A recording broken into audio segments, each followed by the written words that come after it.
Muka kamar kai kuma kwata mai hanjiya. Apa bukan di sini?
Para proteger el agua, no se necesita que haya maderas con poderes especiales.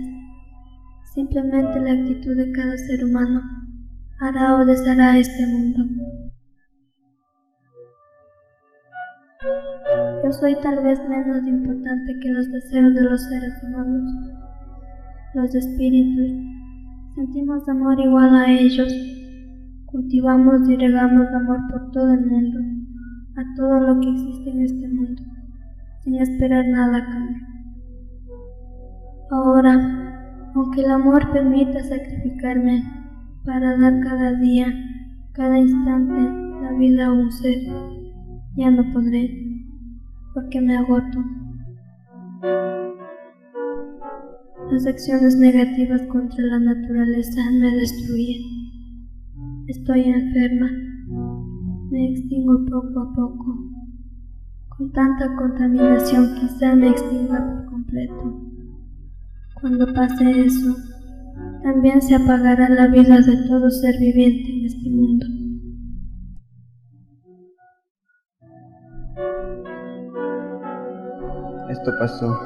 Esto pasó en mi vida en la tierra. Ahora estoy aquí. En verdad, la Pachamama llora. La naturaleza llora. El agua se extingue. Hemos alterado la vida que tenían nuestros antepasados. Se pierde la cultura, tradición, idioma, vestimenta. Se pierde la vida. Ahora solo hay vanidad, violencia, orgullo y mucha contaminación al medio ambiente. Ya no creemos en los espíritus, dioses naturales. Ya no valoramos la vida que nos brinda el agua. Hago un llamado a todos, que por favor cuidemos del medio ambiente, cuidemos del agua.